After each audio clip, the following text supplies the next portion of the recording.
everyone, welcome to today's episode of Piano TV. I am Allysia, your host, and if my voice is just like a couple intervals lower than it normally is, I'm getting over a cold, so hopefully I don't sound too weird for you.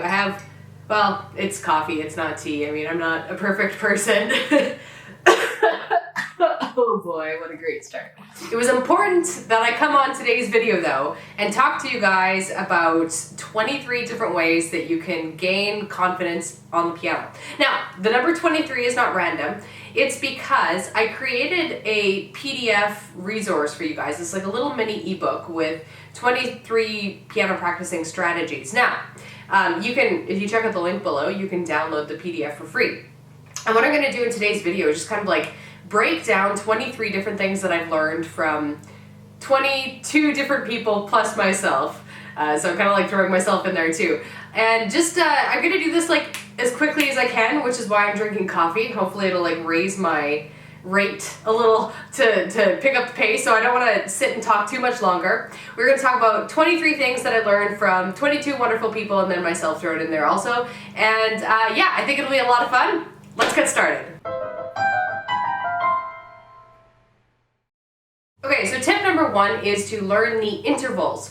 A lot of us spend time learning the note names and like learning our G's and our A's and our B's and where all those go on the staff. But learning intervals, which is just the distance between two notes, is actually way more valuable, way more useful. It's great to be able to see at a glance the relationship and the distance between notes, because a lot of times in piano music we're looking at clusters of chords and multiple notes at once. So instead of having to read each letter individually, to be able to see at a glance like, oh, that's a chord because everything's spread a third apart, or something like that, is going to make you a much faster, much better sight reader. Tip number two is learn chords by using lead sheets and also piano vocal chord sheet music.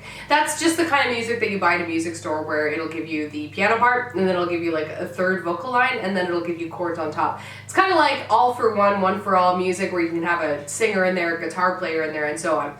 Now, the reason this can be useful as a tool to learn chords is, say you pick up a lead sheet and you're like, man, I'm really into learning Watermelon Man, or whatever I don't know why that's the example that came into my head. Okay, so you want to learn Watermelon Man, and you've got some, like, on your lead sheet, you've got a little melody you can follow, and you've got some chords, like E minor 7 and G9, I don't know, I don't have the music in front of me. But instead of looking at that and getting scared, why don't you look at that and use that as an opportunity to learn some new chords? You can see the E minor 7 and be like, I have no idea what that is, let's figure it out. And then it's kind of like a fun little sleuthing, decoding party that you can partake in to learn Watermelon Man. So you can just like sleuth out all the chords, and then that's just a fun way to learn chords. Now, number three is a very basic, I say this to everyone, learn how to invert your chords. So instead of just learning all of your chords in root position, so a C chord is always C, E, G, a G chord is always G, B, D, learn the different arrangements you can play those in. You can, if you have a 3-note chord, you can do it in 3 different ways. It doesn't have to always be the exact same shape. Learn chord inversions, it's going to make your music sound way more interesting, and it's also going to be a lot easier to make nice sounding, closely positioned sequences when you're playing your music. I think a really great idea, and this is something I've been pushing for a long time, is to learn the 1, the 4, and the 5 chord for every single key. You don't have to do it for every single key right off the bat, but start with a few keys, the 1, 4, and 5. So if you're in the key of C, the 1 would be C, the 4 would be F, right, because 4 notes up from C is F. If I'm going through this fast, I apologize. You can pause and think about what I'm saying if you need to. And then the 5 is C, D, E, F, G, G. So C, F, and G is the 1, 4, and 5. If you're in the key of G, it would be G, C, and D, the 1, 4, and 5. It's important to know the 1, 4, 5 chords in every key pretty much, because these are your chords that have the most impact, weight, value. They're just really important chords, and most music, classical music and pop music alike, orbits around these chords. Okay, tip number 5. Once you've learned major and minor chords, learn 7th chords. These make your music sound so much more rich and interesting. So the 3 7th chords that I would start with are major 7s, minor 7s, and dominant 7s. And again, this could be like a long process. This isn't something that you would do in an afternoon. This is something you do over the course of like several months, maybe even longer. So yeah, major, minor, and dominant 7s. Learn those, your music will be so much better for it. So tip number 6, and this is another chord learning tip. Follow along the chords to your favorite songs. This is actually a lot like tip number 2 with the figuring out the codes with lead sheets. This is something that I did, and this is how I learned chords, is I would just type in whatever like song I would, like Katy Perry, Firework, chords, and then print that off, and it's basically just lyrics and chords. But then I would figure out how to kind of play along with it, so I'd put on the music and I would try to like jam along using the chords. And I learned a lot about rhythm, like how to match my rhythm to what I was listening to. I learned a lot about different like chord sequences and just like improvising with chord patterns and stuff like that. It's a really fun way to learn chords. And if you're learning pop music, it's really easy because most pop music doesn't use very many chords, and they're usually really simple chords. So if you're getting started with chords, playing along to your favorite pop music, great fun. Okay, this is one that the PDF might be more useful, so definitely download that. But compose a piece of music with a clear beginning, middle, and end. And there are certain chords that kind of like, certain ways to play chords that lend themselves to beginnings, middle, and ends. So for example, if you're writing a beginning, oftentimes it's going to orbit around the tonic, which is the first chord, and to keep things from sounding like too strong, the bass notes might not necessarily be in root position the whole time. So say you're going from the chords 1 5 1. Your notes in the left hand might do something like C D E. So it's not going C, G, C, which has a really strong cadential sound. But if you go C, D, E in the left hand, well, the right hand plays a C, a G, and a C chord. It kind of opens things up. It sounds more like a beginning. Middles usually, like, you can explore a lot more chords, like the seconds, the fourths, the sixths are all good chords to explore in the middle. You can have like minor sections, and then an ending, that's where we practice our cadences. And again, I encourage you to look at the PDF because there's actually like specific examples of what you could use. It's kind of like building blocks almost. So you have like a couple bars you could take as your beginning here, a couple bars you could take as your middle here, and then a couple bars you could take as your ending here. String all together and use that as like a template for writing music. It's kind of like a really fun way to write music. Okay, so if you guys are going to be participating in the online piano convention, which is coming up, and definitely take a look below, you can register for free. There's a lot of talk about blues and improv, and one thing that's really going to help you out, and people cover this in the convention, but if you want to get a head start, learn the 12-bar blues pattern. It's really easy. It's just 12 bars, 12-bar blues, and there are 3 chords that are used in this entire progression. It's usually just the 1, 4, and the 5. And we've already talked about learning the 1, 4, and the 5, so you're in good shape already. Okay, so tip number 9 is improvisational. So you've learned 12-bar blues. Now it's time to learn the blues scale. And we have the blues scale written down, but you've got a C, E flat F, G flat G, B flat C, okay? And a good way to think of those is in sets of 3. So C, E flat F is like a little triangle, little set of 3, and then we have F, G flat G, which is another little triangle set of 3. Then we go G, B flat C, which is another little triangle. That was a tip that Eric showed me. So use the blues scale, learn it, start learning it in C, just because C is the easiest key for most people, and use that and those notes as your beginning point for improvisation. To keep things really simple with that, instead of learning the whole blues scale and trying to improvise with the whole blues scale all at once, start with 3 notes. Start with the C, E flat F, and just kind of use those notes, and then you'll start getting some rhythms and ideas and stuff, and then add the next set, like F, G flat G, and so on. Just kind of build like that instead of trying to memorize a whole bunch of notes at once. Makes it easier. Tip number 10, understand the circle of fifths. Pretty much everyone who's into music, whether it be guitar, piano, has come across the circle of fifths. It's just one of those things that's like, it's kind of like a template. So if you have an understanding of the circle of fifths, it unlocks a whole bunch of information about music and about chords and stuff like that. So it's one of those things that's just kind of like nice to have in your back pocket and kind of understand how to use it and how to build it. And that's the subject of an entire other video. I think I have a video on it. It's not called the circle of fifths. I called it the table of fifths or the square of fifths.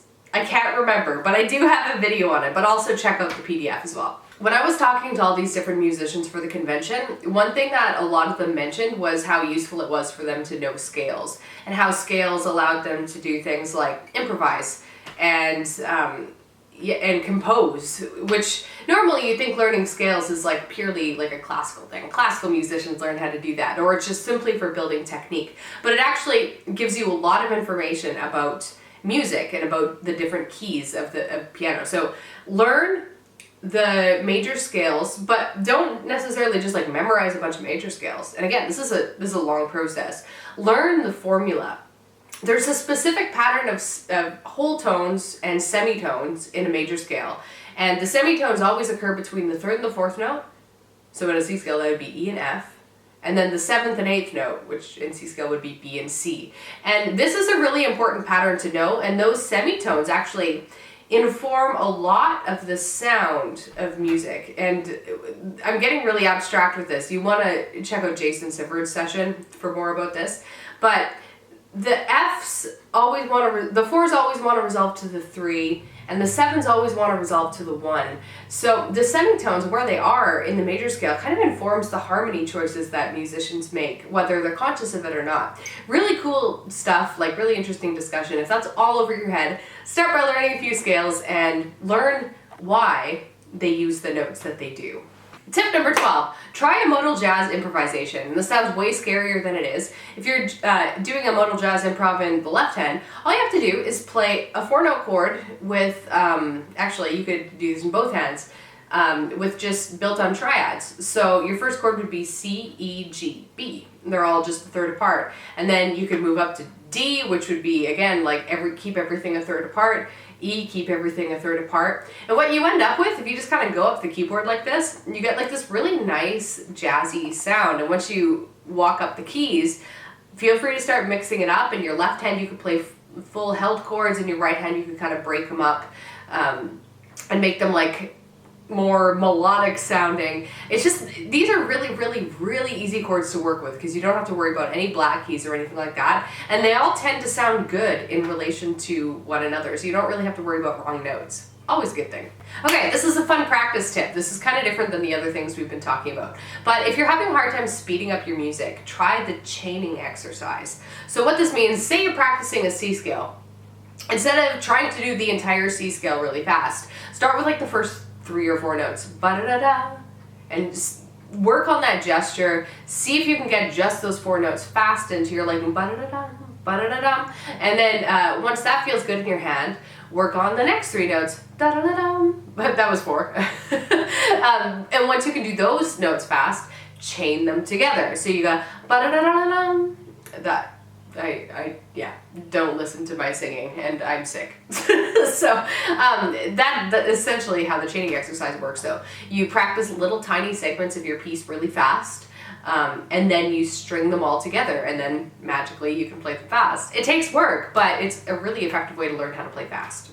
Okay, this is another technique one, and it's about finding relaxation within your hands when you're playing to relieve tension. A lot of times when we're playing, especially when we're playing fast, we get these like locked wrists, and that can create tension and pain. So one thing you could try to do is practice finding your neutral position. Play a simple scale. We've already been talking about scales. So you press one note of the scale, and then I want you to, this is a Josh Wright technique. He actually has a whole video on this, so definitely check it out. Press one note of the scale. What does he call this one? I think he just calls it the loose wrist exercise. So you press C, and then you kind of like shake out your wrist so you feel it relax into neutral. Then you press D, and you like shake out your wrist, and you feel it relax into neutral again, and so on. So it takes you like 5 minutes to get through the scale. But the idea is you're starting to train your hands to find a neutral position between each note. So instead of locking and going and being in this like locked position, every time you press a note, your hand eases into relaxation as soon as you press that note. And that's how you're going to be able to play without tension. Okay, I'm going to try to pick up the pace, you guys. I'm still drinking coffee, like in between all of these. Okay, I'm wasting time by talking about coffee. Tip number 15 is transpose your music. Again, this is something that so many different people mentioned independently of each other. Learning how to transpose is great for your brain. There's a million reasons to do it. Practice transposing, start today. 16, measure your sight reading skills with the Standard Assessment of Sight Reading. It is a tool, it's free online.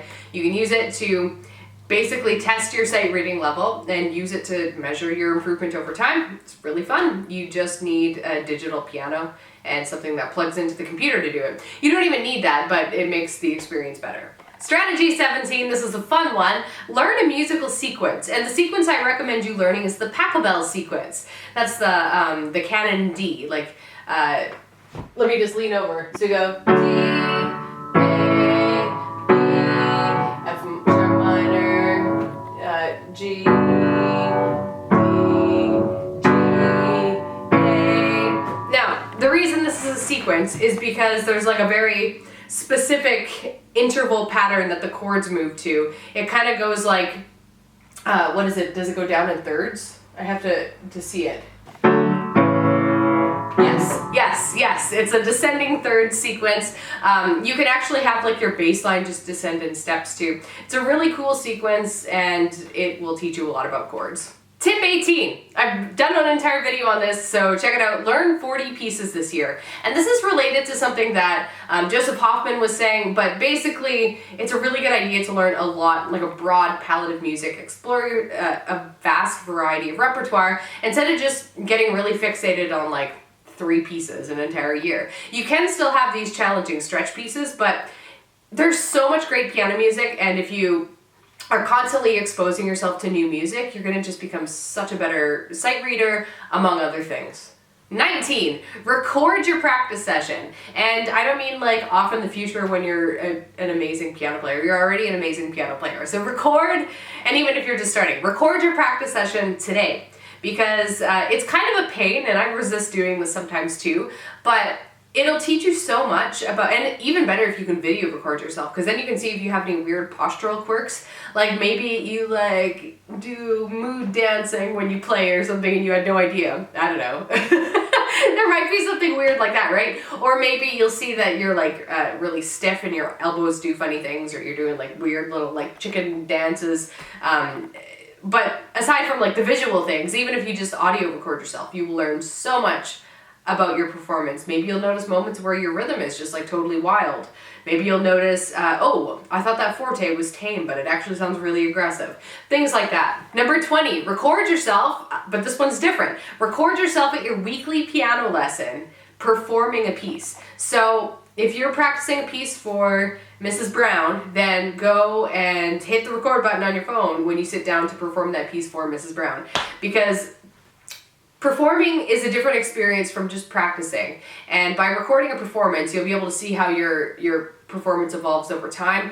And you can also leave a recording while Mrs. Brown gives you key tips on how to play it better. And then you'll be able to take your piano teacher home with you. Of course, ask her permission to do that first. Okay, this is where, for tip number 21, you'd really benefit to look at the PDF. Choose an app to start incorporating into your practice sessions. There's a huge variety, but simple list is Piano Maestro, Simply Piano, Tenuto, Fourscore, iReal Pro, Super Metronome Groovebox, and AnyTune. Those are some top picks. Any one of those, depending on where you're starting and your needs, could be a really fun way to make your practice sessions more enjoyable. Immerse yourself in music theory and music in general beyond what's on the piano. So listen to music podcasts, watch YouTube videos, which you're already doing right now.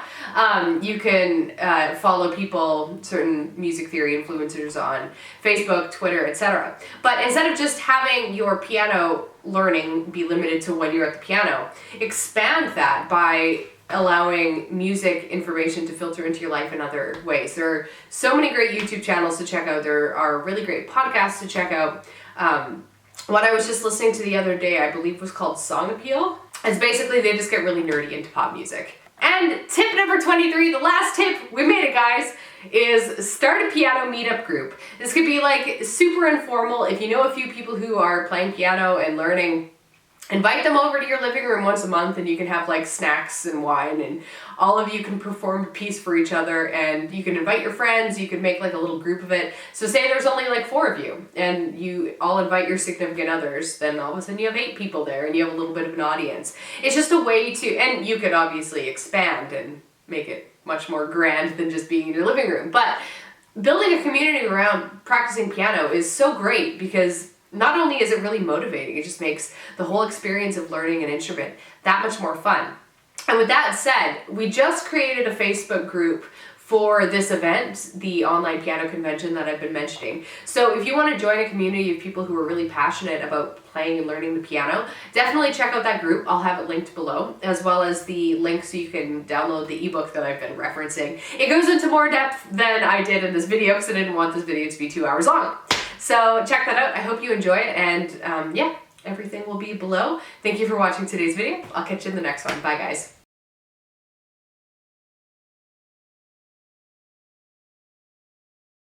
Scrolling, scrolling, scrolling. Hey, don't eat my earbud. My cat is eating my earbud. I am not letting this go down any longer.